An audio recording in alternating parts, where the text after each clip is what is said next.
One of my favorite go-to comedies about small-town America, something near and dear to me because I'm from there, I still live there. It's the great Christopher Guest comedy, Waiting for Guffman. Let me tell you why I think it's great, coming up next.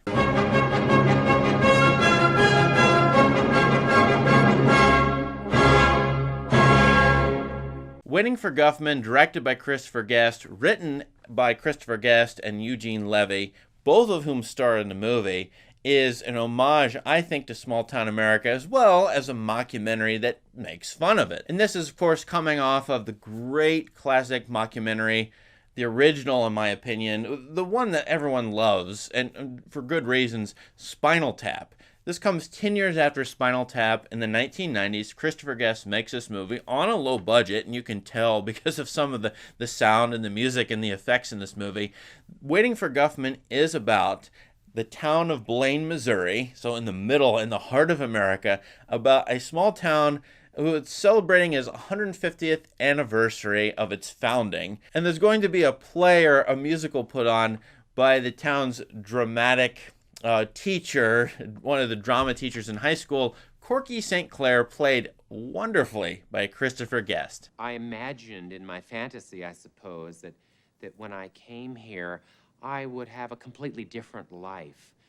Perhaps a construction worker or one of those guys that works on those high wire things that with a hard hat, you know, that sweeping sort of hat. In fact, one of the things that makes this movie great is Christopher Guest's performance. Now, everybody in this movie, I think, is really good.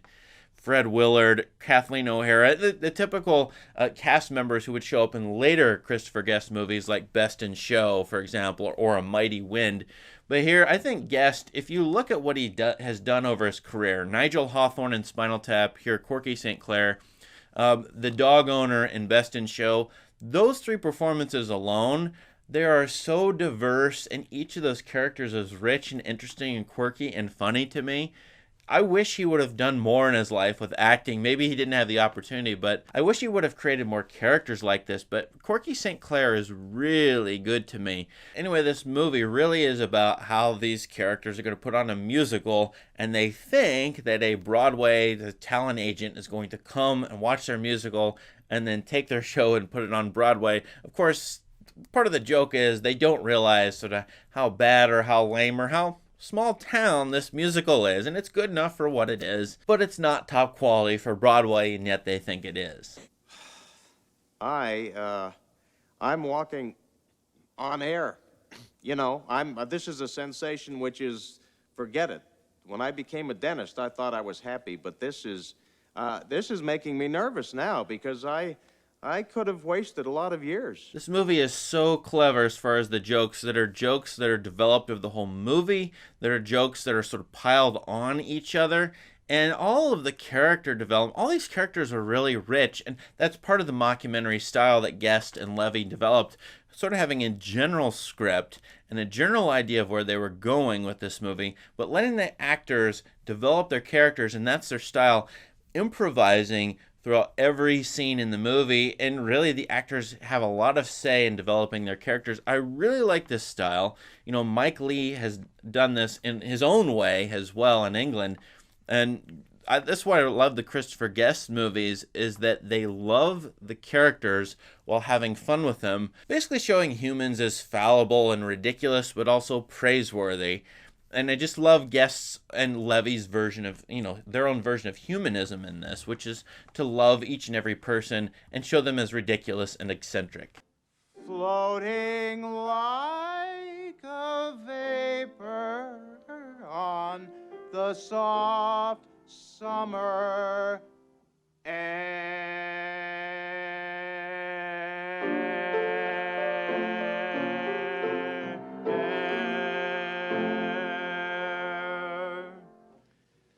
Very nice.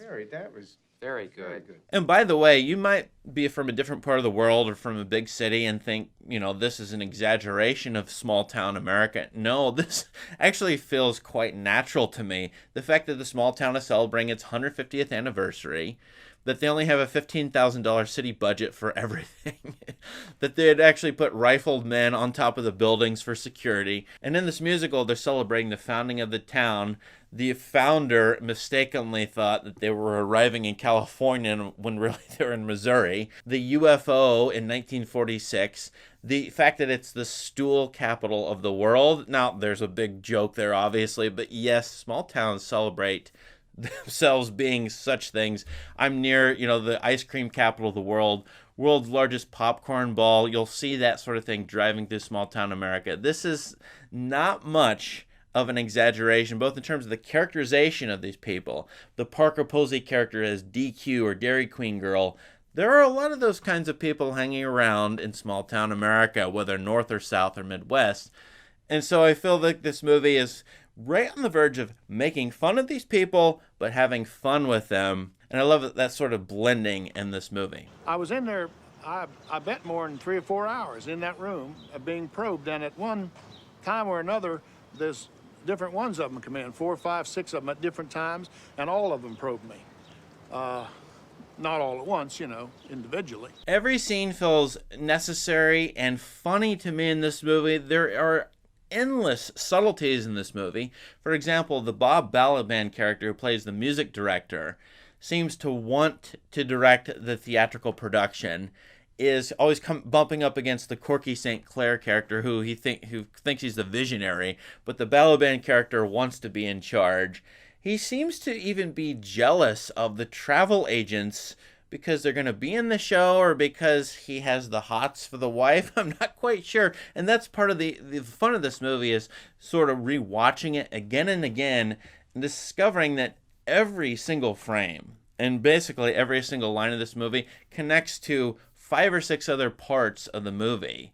And then seeing all of the questions that you could ask about each one of these characters. Why are they doing this? Why would they say this? Those kinds of subtleties are just wondrous. This movie at 80 minutes is far more complex than quite a few, perhaps probably 90% of all 2-hour movies. And of course, if you like this movie, you have to watch Spinal Tap, which you probably have. But, go watch Best in Show. A Mighty Wind is not my favorite, but both of those movies are worth pursuing just to see how Christopher Guest puts these movies and these actors put together these movies. And I think they should inspire people to create something like this. I think the mockumentary genre can be taken and developed. And it has been. If you look at the movie like District 9, the science fiction movie from the 2000s, or the animated movie Surf's Up, which in animated, it takes that mockumentary style and runs with it. And The Office, the TV show, huge hit series, borrows quite heavily from this very style. So I think this is sort of a rich mine, the mockumentary genre, that can be continued to mine. I don't think we're very down in the mine shaft yet. I think there's a lot to be done with it. So please, if you're a video maker or movie maker, go watch this and study it and see how they did it, because I think there's a lot that can be done with, blending this kind of movie with, say, YouTube or TikTok or Instagram type videos. What do you think of Waiting for Guffman? What do you think of this movie? Please subscribe to this channel for more great content. Thank you. Have a great day.